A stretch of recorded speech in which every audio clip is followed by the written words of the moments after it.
မင်္ဂလာပါရှင်ဒီနေ့မှာတော့ကြော်စားဖြစ်ခဲ့တဲ့ကြက်အမြင့်ကုန်းပေါင်ကြော်နီကိုမျှဝေပေးသွားခြင်းပါတယ်ရှင်သူကလေသူ့တမျိုးတဲ့ကောင်မှာသမင်းပူပူလေးနဲ့တွေ့စားရင်အရန်လိုက်ဖက်တာမို့အဆင်ပြေရင်လိုက်လို့စားကြည့်ကြပါအောင်နော်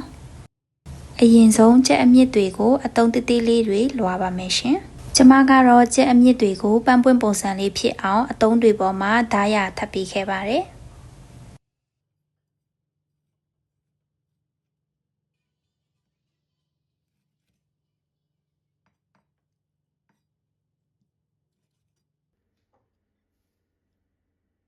ကြက်အမြင့်တွေကိုလွှာပြီးသွားပြီဆိုရင်ကြာညို့ရဲ့ပဲငံပြားရဲ့အကြီးရဲ့စားအရတာမုံရဲ့ဂျင်းရည်ရဲ့ကိုနေပြီးတော့ခဏနှက်ထားပါမယ်ရှင်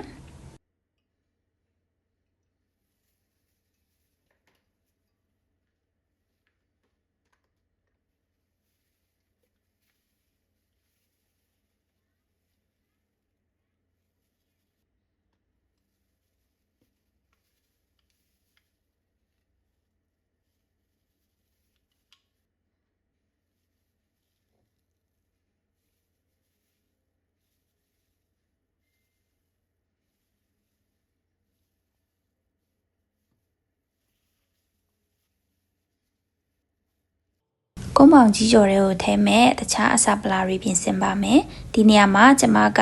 ဂျင်းရဲ့ကြက်သွန်မိတ်ရဲ့ကြက်သွန်နီရဲ့ငရုတ်တီ6ရဲ့ကိုပဲတုံးထားပါတယ်အကယ်၍မိမိကတခြားအသီးနှံလေးတွေပါရောပြီးတော့ထည့်ခြင်းနဲ့ဆိုရင်လည်းရပါတယ်ရှင်ဂျင်းကိုတော့အမြင်လေးတွေဖြစ်အောင်လွှာပါမယ်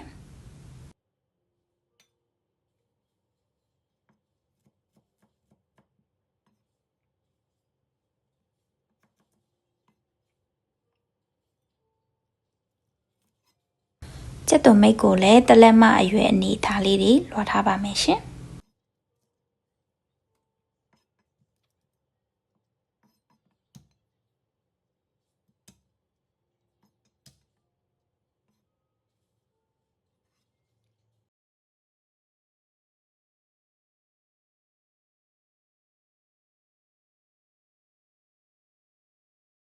ကြက်သွန်နီကိုတော့လေးချမ်းခွဲရုံအနေထားလေးပဲခွဲပါမယ်နော်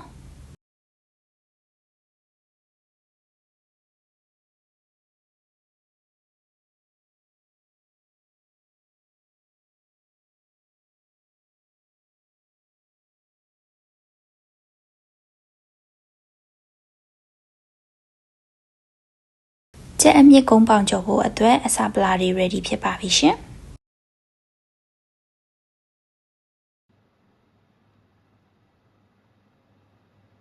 အရင်ဆုံးစီပူပူမှာကြက်အမြင့်ကိုစားကြောပါမယ်ကြက်အမြင့်ကထွက်လာတဲ့အရည်တွေခန်းသွားတဲ့အထိကြောပါမယ်နော်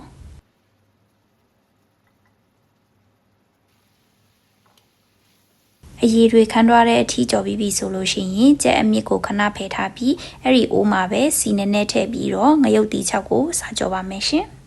ငရုတ်တီကအ6ကိုတုံးထားတာဆိုတော့တူးတော့မှဆိုလို့မိအရှိန်လေးလျှော့ပြီးတော့ကြောပါနော်ငရုတ်တီကြော်ထားတာအယောင်နည်းနည်းပြောင်းလာပြီဆိုလို့ရှိရင်ဂျင်းနဲ့ကြက်သွန်နီကိုထည့်ပြီးတော့ကြောပါမယ်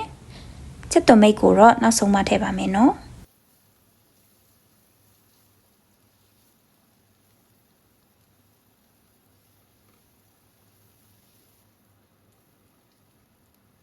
ခဏကကြော်ထားတဲ့ကြက်အမြင့်တွေထည့်ပြီးတော့ရောကြောပါမယ်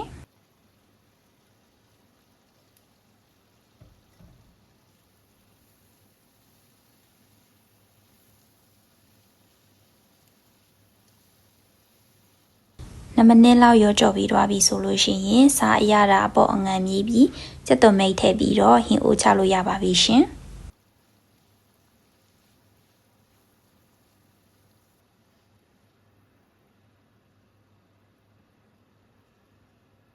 ကြည့်ရှုခဲ့ကြတဲ့တဦးတယောက်ချင်းစီတိုင်းကိုကျေးဇူးအများကြီးတင်ပါတယ်ရှင်